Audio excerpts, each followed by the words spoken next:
buried secrets. Richard had always thought that life was simple.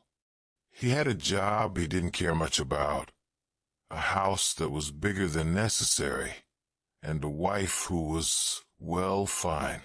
There were no big surprises or sudden changes. Everything was predictable. At least, that was until the letter arrived.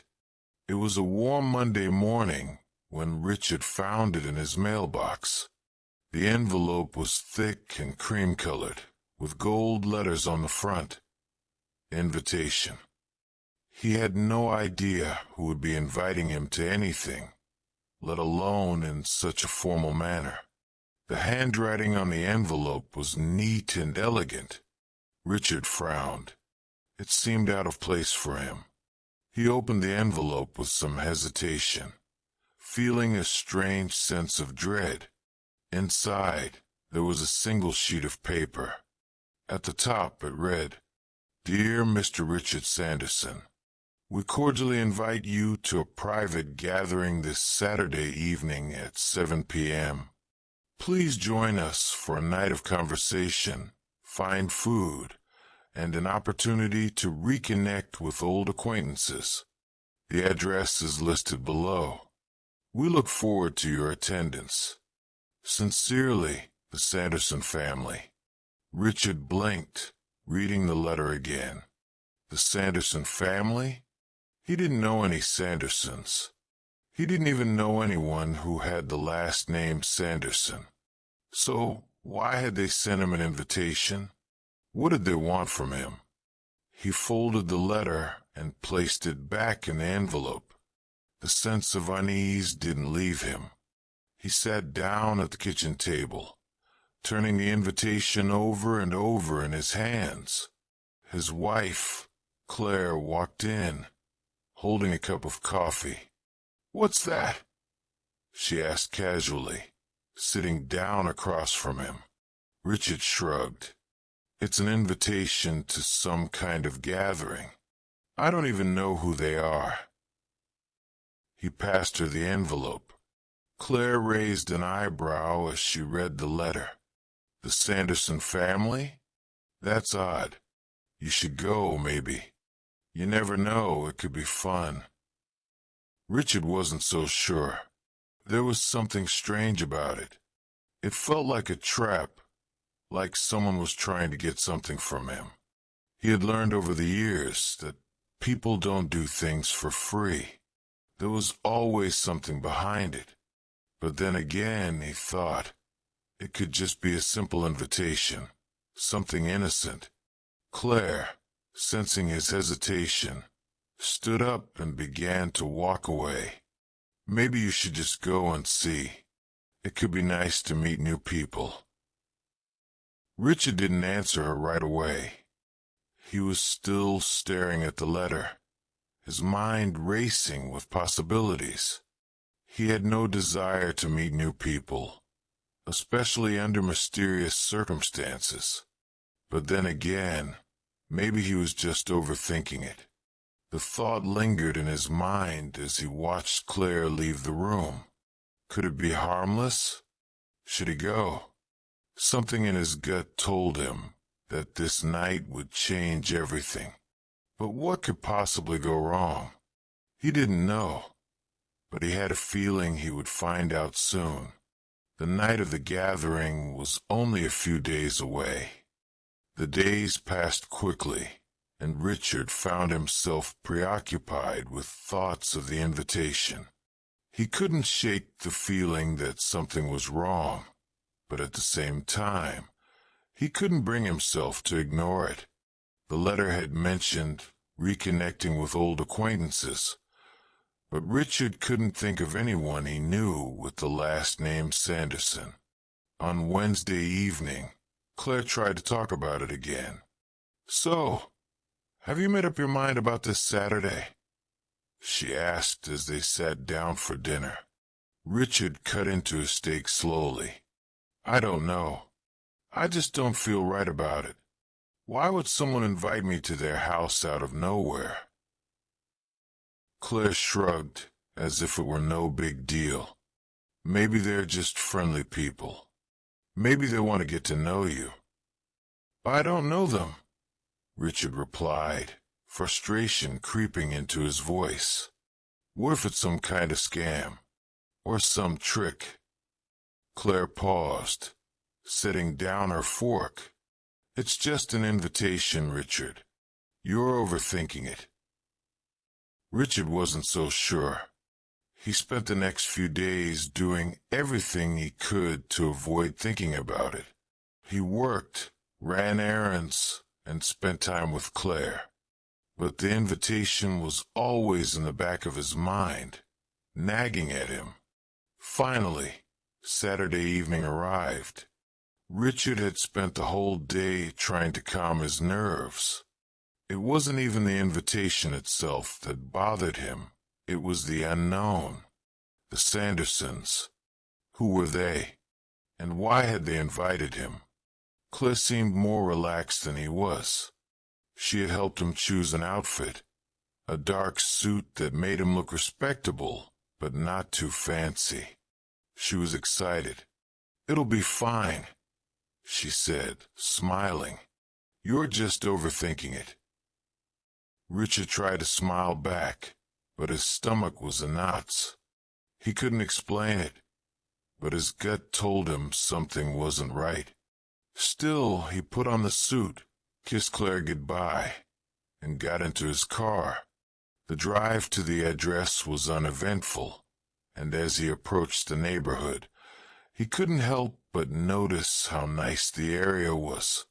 The houses were large and well-maintained, with perfect lawns and neat, decorative lights. He turned the corner and saw the house in question. It was enormous, two-story mansion, surrounded by a tall wrought iron fence. He parked the car, his palms suddenly sweaty. The house loomed in front of him like something out of a dream. It looked so grand, so inviting. He couldn't help but feel that something was off. Taking a deep breath, Richard walked to the front door and rang the bell. The door opened almost immediately, and standing in front of him was a man who looked like he was in his early 50s. He was tall, with a thin face and sharp eyes. He wore a black suit, almost too formal for the occasion. "Mr. Sanderson?" Richard asked, unsure whether to speak up. The man smiled, a little too widely for Richard's comfort. "Yes, welcome. You must be Richard. We've been expecting you. Come in." Richard hesitated for a moment. His instinct screamed at him to turn around and leave, but his curiosity won out. He stepped inside.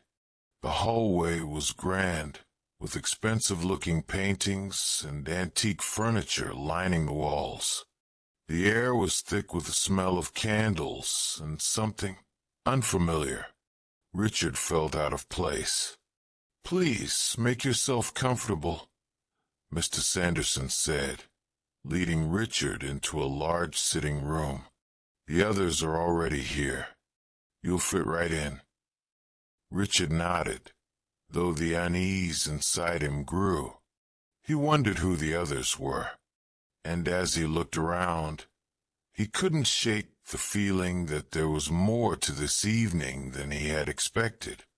He took a seat in one of the chairs by the fireplace, trying to relax, but the sense of foreboding only seemed to grow stronger. What had he gotten himself into? As Richard settled into the chair, his eyes scanned the room. The fireplace was the focal point of the space, and the flames flickered softly, casting dancing shadows on the high ceilings. The walls were adorned with heavy drapes, and the furniture, while elegant, seemed overly pristine, almost too perfect, as if no one ever actually sat there. The air felt thick with silence, only broken by the occasional sound of footsteps echoing in the hallway. The door opened again, and Richard tensed as a woman stepped into the room. She was tall, with dark hair that cascaded down her back in waves. She wore a simple black dress, but it had an air of sophistication about it. She looked at Richard for a moment, her gaze steady, before smiling politely. "Ah, you must be Richard," she said, her voice smooth, but with an edge that made Richard uneasy. "I'm Laura. It's so good to finally meet you." Richard managed a small smile, but his heart was racing. He had never been good at socializing in large groups, especially with people he didn't know. But there was something about Laura's presence that made him want to retreat. "Thank you for having me," Richard replied, though the words felt forced in his mouth. He had no idea how to start a conversation in this atmosphere. Laura nodded and took a seat on a velvet couch across from him, her eyes never leaving him. She seemed to be studying him, sizing him up in a way that made him feel even more uncomfortable. He wasn't sure whether it was her or the room, but the tension was palpable. "Can I get you something to drink?" she asked, her voice softening. "A glass of wine, perhaps?" Richard hesitated. "No, thank you," he said, shaking his head. His thoughts were too scattered, too chaotic for him to focus on anything else at that moment. He just needed to understand what was going on here, why he was really invited. Before Laura could respond, another person entered the room. This time, it was a man in his early 40s. He was dressed casually, but there was something about his posture, his walk, that made Richard think he was more than just an ordinary guest. The man smiled warmly and extended his hand to Richard. "Good evening. You must be Richard. I'm Michael. It's a pleasure to meet you." Richard took his hand, still feeling uneasy. "Likewise," he said, though he wasn't sure if he meant it. Michael took a seat beside Laura, and the two exchanged a glance that made Richard feel like he had walked into the middle of something he couldn't quite understand. It was as if they were both silently communicating, sharing a secret that he wasn't a part of. The door opened again, and this time, two more people entered. A couple, maybe in their 50s. The man was tall, with graying hair, and the woman was shorter, with glasses perched on her nose. They greeted Richard and the others with practiced smiles before taking their seats near the back of the room. "Ah, it seems we are all here now," said Mr. Sanderson, who had quietly entered the room and stood by the door, watching everything unfold. "Now we can begin." Richard sat frozen, unsure of what was about to happen. It was becoming clearer to him that this gathering was not a casual evening. It was something more, something he wasn't prepared for. The strangers around him seemed to know each other well, too well. Michael leaned forward, his eyes narrowing as he spoke. "Richard, we've been following your work for a while now. Your research, your insights, they're impressive. But we're interested in something more than just your academic achievements." Richard's breath caught in his throat. I'm not sure what you mean," he stammered. Laura smiled, but it wasn't a kind smile. "What Michael means," she said, her tone steady, "is that we're not just interested in what you know. We're interested in what you believe."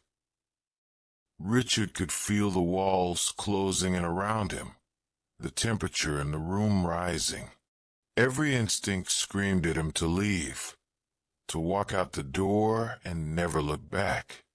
But the words hung in the air, waiting for him to respond, to make some sense of this strange invitation, this unsettling situation. "What do you believe, Richard?" Michael asked, his voice now low, almost a whisper. The question echoed in Richard's mind, and for the first time since he had arrived, he realized the true weight of the evening. This wasn't just a casual get-together. This was a test of his beliefs, his values, perhaps even his very soul. And he didn't know if he was ready to face what came next. Richard's heart thudded in his chest. The air was thick with anticipation, as though everyone in the room was waiting for him to crack, to reveal something hidden. He felt exposed, like a bug under a magnifying glass, every imperfection under intense scrutiny. "What do I believe?" he repeated, more to himself than to anyone else. The question felt too big, too broad. He had spent so much of his life focusing on facts, on the concrete and the real, that the abstract nature of belief felt foreign, even alien to him. He had never been good at answering such questions, preferring instead to think about things logically, analytically. But this was something different. Michael leaned forward, his face almost too close. "Yes, Richard. What do you believe?" His voice was calm, almost soothing, but Richard could hear the undercurrent of something darker beneath it. Laura's eyes were fixed on him now, unblinking, like a predator watching its prey. "We all have beliefs, Richard, whether we admit them or not. The difference is that some people are willing to face their beliefs, and others, well, they hide from them." Richard swallowed hard, his throat dry. He had never been good at being vulnerable, at showing his true self. He had spent years building up walls around his heart, convincing himself that if he kept everything locked away, he would be safe. But now, it felt like those walls were crumbling. "I don't know," he said finally, his voice shaky. I don't know what you're asking me." The room seemed to hold its breath. It was as though everyone was waiting for him to admit something, some deep, dark secret. Richard shifted uncomfortably in his seat, feeling the weight of their gazes pressing down on him. "You don't know?" Michael asked, his tone now tinged with something like amusement. "How curious, because you seem to know so much about everything else." Richard opened his mouth to respond, but the words didn't come. He wasn't sure how to explain it. How could he describe something that was so deeply buried inside him, something that he had pushed down for so long? He had always believed that he could control everything in his life, his work, his relationships, his choices. But now, it felt like that control was slipping away. The older couple at the back of the room exchanged glances. The woman's lips curled into a slight smile, but it wasn't a warm smile. It was the kind of smile you give when you know something someone else doesn't, when you hold a secret that could shatter them if revealed. Richard glanced over at them. The man nodded at him, his expression unreadable. "You see, Richard," the man began, his voice low and gravelly. "You've been living in a bubble of your own making. You think you're in control, but the reality is, you're not. None of us are." Richard could feel the walls closing in even more now. He could hear the words, but they didn't make sense to him. How could they know so much about him? Don't you want to know the truth? Laura asked, her voice now more insistent. Don't you want to know what they've been hiding from you all this time? Richard blinked, unsure of what she meant. What do you mean? He asked, his voice barely above a whisper. Michael's eyes flashed with a knowing look. The truth about everything, he said slowly. The truth about your work, your life, and even who you are. You've been living in a lie, Richard. You've been living in the comfort of your own ignorance. The room grew colder, and Richard could feel the tension building. His hands were clammy, and his mind raced, trying to make sense of what was happening. He had always considered himself a rational man, someone who could make decisions based on facts, on what he could see and touch. But now, it was as though the ground was shifting beneath him, and he was no longer sure of anything. What do you want from me? Richard asked, his voice breaking slightly. Michael stood up suddenly, his eyes locking onto Richard's. We want you to face what you've been avoiding.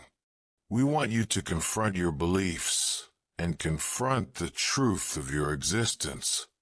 Only then will you understand what we're really offering you. Laura stood up as well, her gaze never leaving Richard.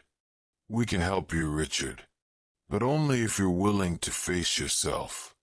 Only if you're ready to let go of everything you think you know. Richard's heart was pounding now. The room felt like it was closing in around him, the walls pressing tighter with each passing second. He didn't know what to do, what to say. His mind was a blur of confusion and fear. I don't understand, he stammered. You will, Michael said softly. In time you will. And with those words, everything shifted.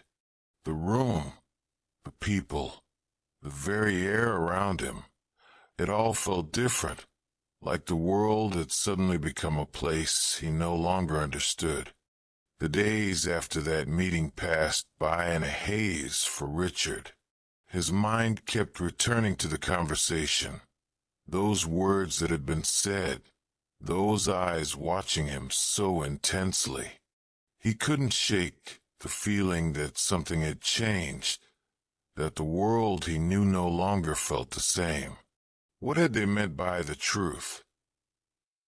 What was it that he had been avoiding? Richard found himself staring out of his office window more often than usual. His gaze would drift across the street, watching the busy city life below him.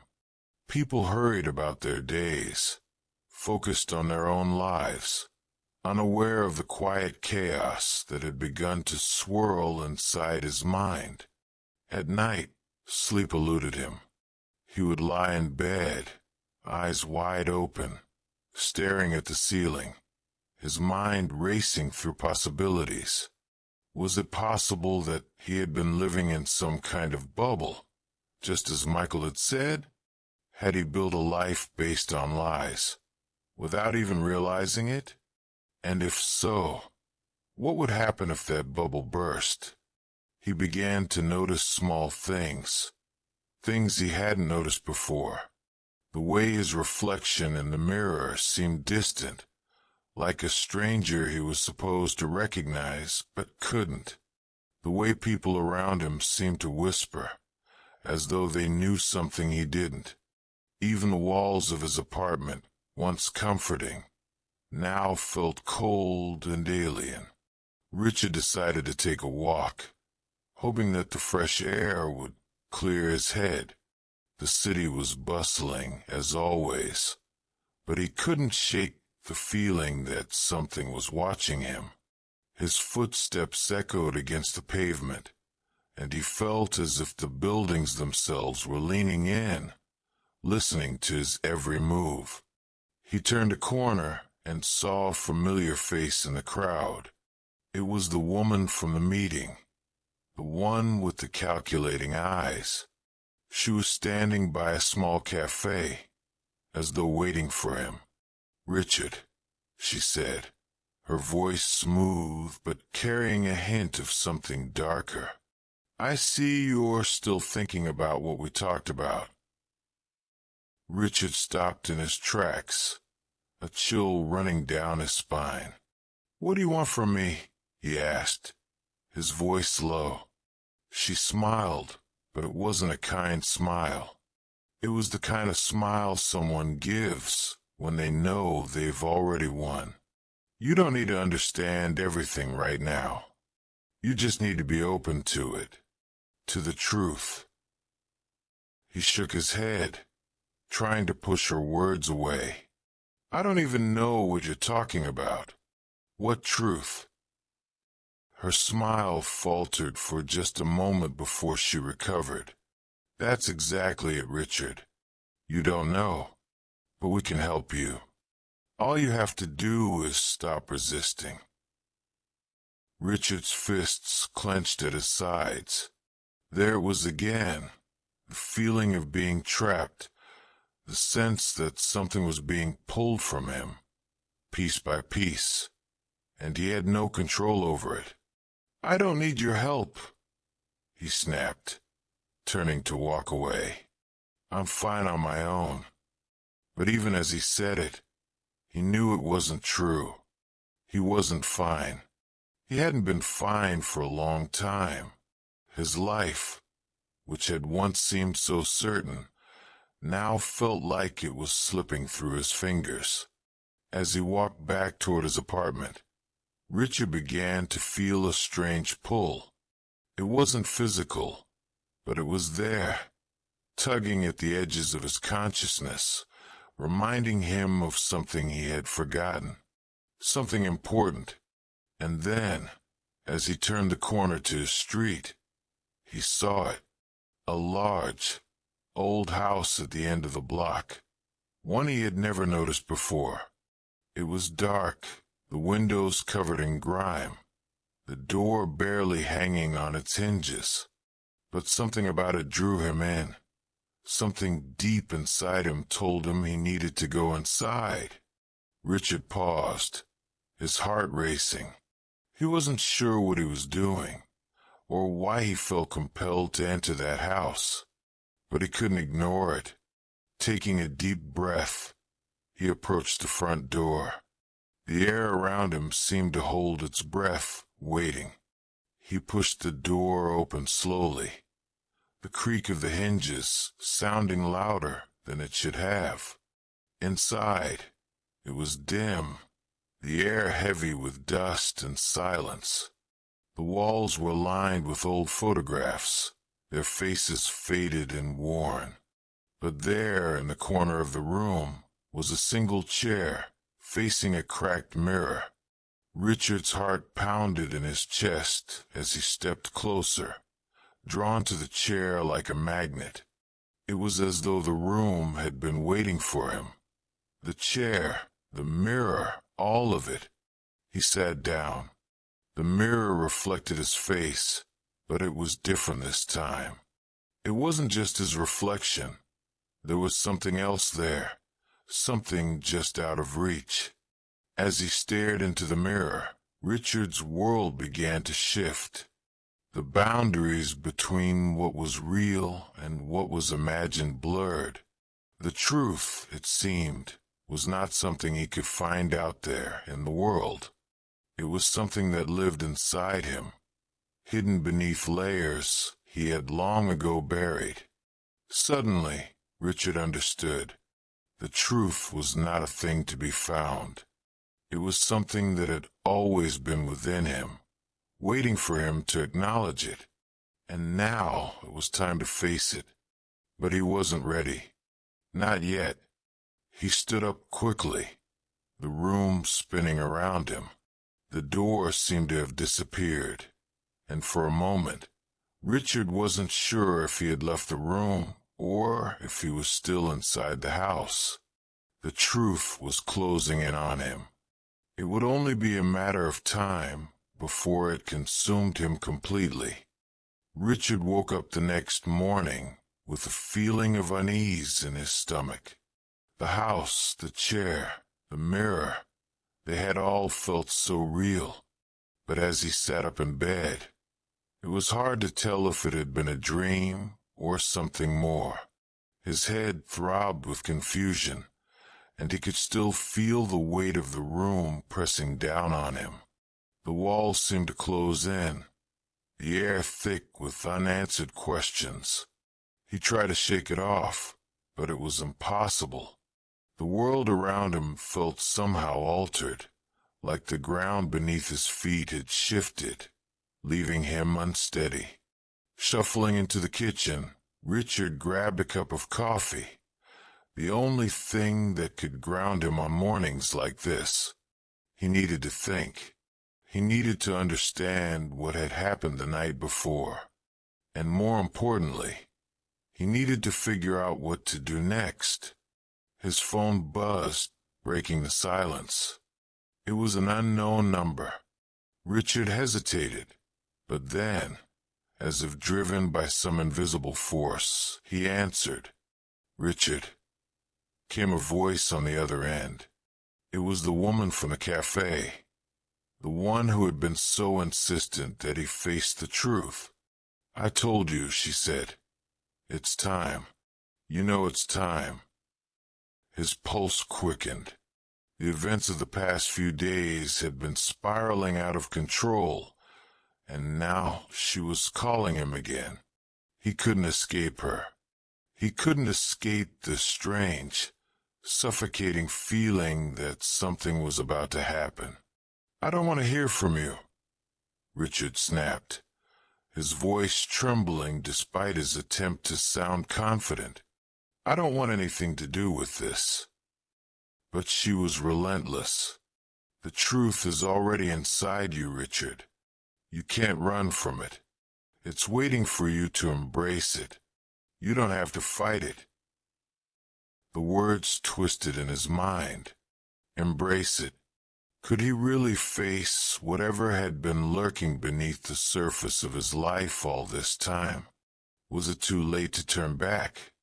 "I don't need your help," Richard said, but there was doubt in his voice. He didn't feel sure of anything anymore. "I'm done with this." But the woman didn't give up. "You can't escape it. Not forever. It's already here." Richard's hands clenched around the phone, his knuckles turning white. He wanted to end the conversation, but somehow he couldn't hang up. It was as if her voice had a pull on him, forcing him to listen, forcing him to confront whatever was coming next. A knock at the door interrupted the call.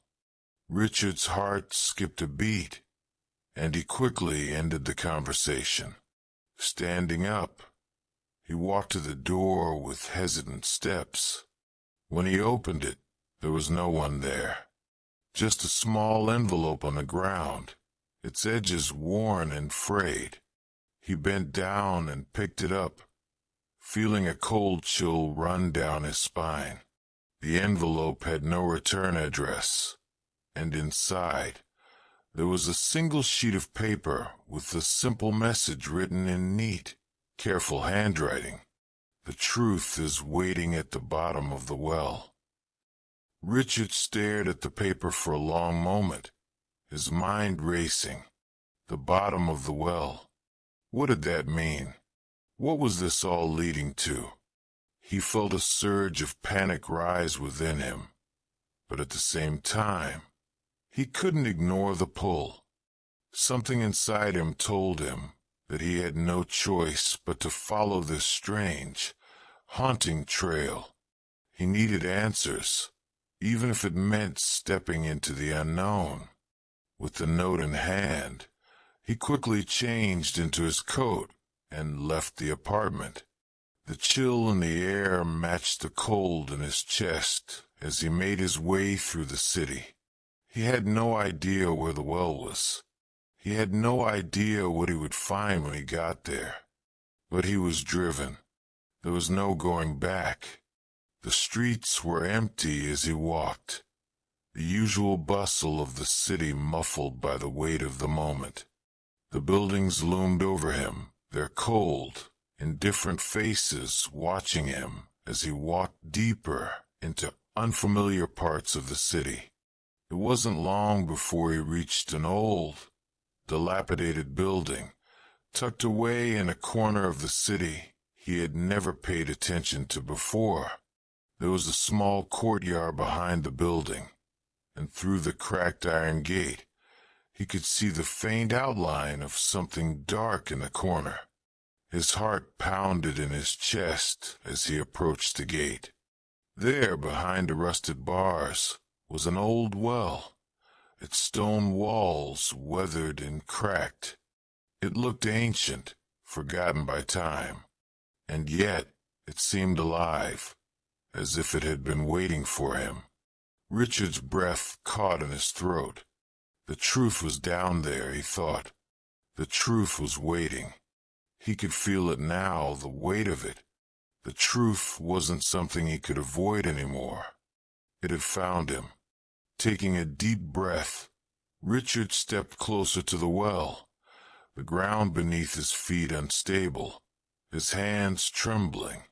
There was no turning back now. Whatever lay at the bottom of the well would be the final piece of the puzzle. And he knew, deep down, that it would change everything.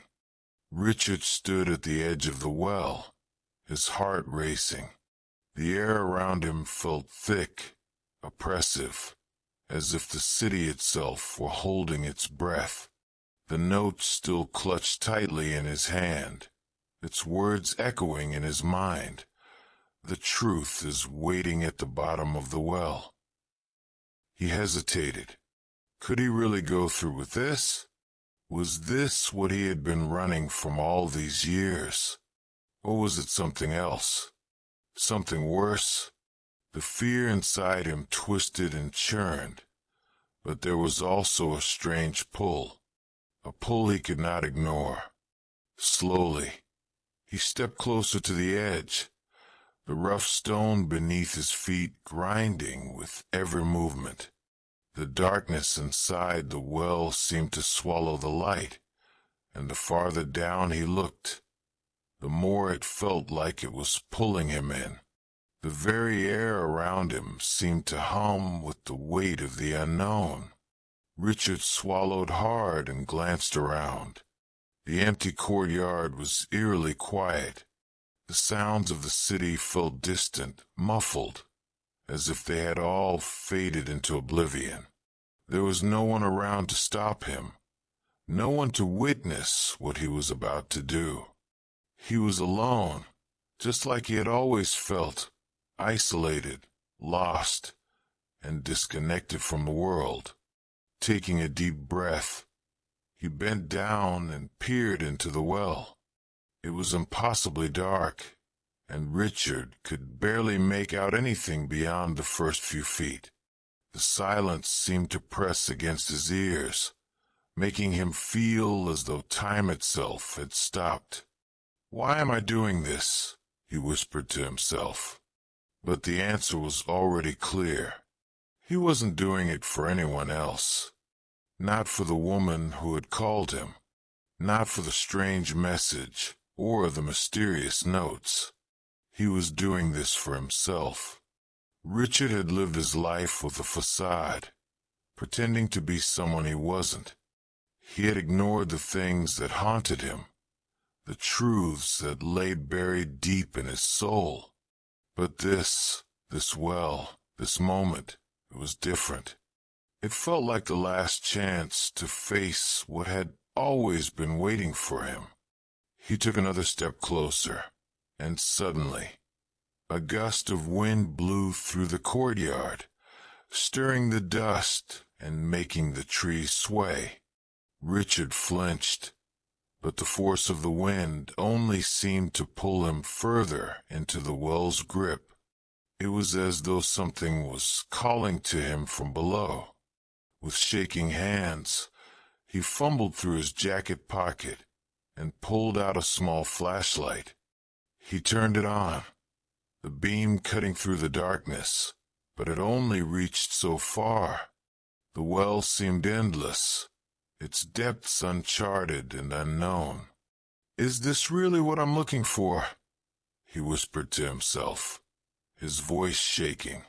The uncertainty clawed at him, but there was no turning back now.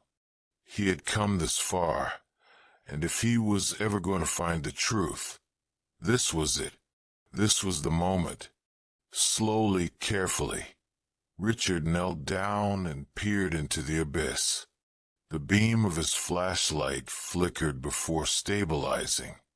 As it cast its light downward, something caught his eye. A faint glimmer, a small reflection of light, as if something was hidden at the bottom of the well. His heart raced faster. The glimmer was so faint, it could have been a trick of the light. But Richard didn't care. His fingers trembled as he gripped the rope hanging beside the well, his other hand still holding the flashlight. The rope looked old, frayed, but it was sturdy enough.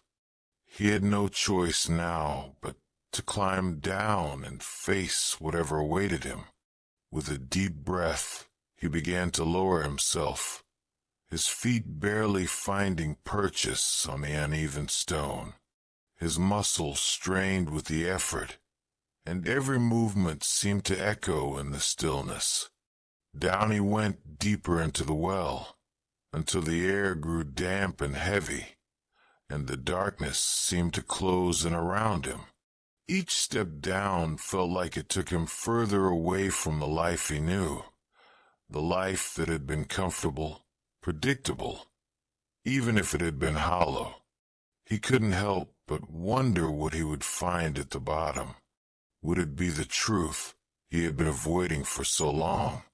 Or would it be something even more terrifying? He could hear his breath echoing in the silence, his heartbeat pounding in his ears. The deeper he went, the more the walls seemed to close in. The light from the flashlight barely reached beyond his hand now, and he felt the weight of the darkness pressing in on him from all sides. Finally, his feet touched the bottom. The well was deeper than he had anticipated, and the ground beneath him was damp and cold. He carefully lowered himself the rest of the way down, his boots sinking slightly into the muck. As he stood there, the flashlight's beam illuminated something on the ground, a small object half buried in the dirt. Richard bent down and brushed away the soil, revealing a small, weathered box. His fingers trembled as he picked it up, his mind racing. What was inside? Could it be the answers he had been seeking? The box was locked, but there was a keyhole, and Richard's heart skipped a beat. He felt like he had reached the edge of something immense, something that would change his life forever. Without thinking, he reached into his pocket and found a small key he didn't remember having. It felt cold in his hand, almost as if it had been waiting for this exact moment. He slid the key into the lock and turned it slowly, the mechanism clicking open. As the lid creaked open, a chill ran down his spine. Inside the box was a single piece of paper, folded carefully. Richard took it out, his hands trembling, and opened it. The message was simple. It's not what you think. Richard's breath caught in his throat. It wasn't what he thought. What did that mean? And what was he supposed to do with this? The truth, he realized, was even more elusive than he had ever imagined. The air around him seemed to grow colder, and the darkness felt heavier. Richard had come to find answers, But all he had discovered was more confusion. Was this the end of the journey? Or had he merely stumbled upon a new beginning? He stood there in the darkness of the well, the small paper in his hand, realizing that the truth was still out of reach, and perhaps it always would be. Richard stood at the bottom of the well, the small paper clenched in his hand, the words on it, "It's not what you think," seemed to echo in the silence around him. His mind raced, trying to make sense of it. Was it a warning, a riddle, or perhaps a simple reflection of his own confusion? He glanced around the small, damp space. The walls of the well loomed above him, high and impenetrable. The small beam from his flashlight illuminated only a sliver of the space, but it was enough to make him feel utterly alone, as though he were the last person on Earth. The silence was so thick, it was as if the world outside had stopped moving. Richard took a deep breath, the cold air filling his lungs. He had come all this way, climbed down into this dark, forgotten place, and now he had no answers. Just a cryptic note and an overwhelming sense of uncertainty. Was this his punishment? Or had he been searching for something that wasn't meant to be found? With a sudden wave of exhaustion, he sat down on the damp floor of the well. His back rested against the rough stone, and he closed his eyes for a moment, letting the cold seep into his bones. The weight of the situation, the years of questions, the years of pretending, was all pressing down on him now. He had spent so much time running from the truth, avoiding it, denying it, and now, here he was, at its edge. But the truth still felt elusive, like trying to grasp water with bare hands. "It's not what you think." The words came to him again, and this time, he felt a small shift inside himself. Maybe the message wasn't about some grand revelation. Maybe it was about his own expectations, the way he had built up this moment in his mind, hoping for a definitive answer. But now, standing here, he realized there might not be any simple answer. Maybe the truth was more complicated than he had imagined. Maybe it was not just about uncovering some hidden fact, but about understanding his own role in everything. The realization hit him like a quiet thunderclap. All his life, he had tried to control the narrative. He had tried to shape his own story, to present himself as someone he wasn't, someone perfect, someone in control. But now, in this dark, forgotten place, he could see that the truth wasn't something to be controlled. It was something to be experienced, to be accepted, even in its messiness. Richard stood up slowly, the flashlight now flickering faintly in his hand. He felt the weight of the well's stone walls pressing in on him again, but this time, it didn't feel like a prison. It felt like a pause, a moment of reflection, a place where he could finally breathe without the weight of the world on his shoulders. He could feel the rope still hanging from above, the way it was still there, waiting for him to climb back up. He looked at the small piece of paper in his hand once more. The message was still unclear, but it no longer seemed to matter. The journey wasn't about the answers, it was about the questions. It was about the process, not the destination. Richard made his way slowly to the edge of the well, his fingers brushing the rough stone. He took a deep breath and tied the rope around his waist, preparing to climb back up. As he started to ascend, He felt a strange sense of calm wash over him. The darkness of the well didn't feel so heavy now. It was just a place he had visited and would leave behind. By the time Richard reached the top, the world outside seemed different. The sunlight felt softer, the air cleaner. He stepped out of the well and looked around. The courtyard, still empty, stretched out before him. He could hear the distant sounds of the city, life moving on as it always did. He wasn't sure what he was supposed to do next, but he knew one thing. He was ready to face whatever came next. The questions would still be there, of course. The doubts, the regrets, the mistakes. They were all part of him. But now, Richard understood that they didn't have to define him. He wasn't perfect. He wasn't in control. But he was alive, and he was willing to face the unknown. The note had been right in a way. It wasn't what he thought. And maybe, just maybe, that was enough. Richard took one last look at the well and then turned away, stepping into the sunlight, ready for whatever came next.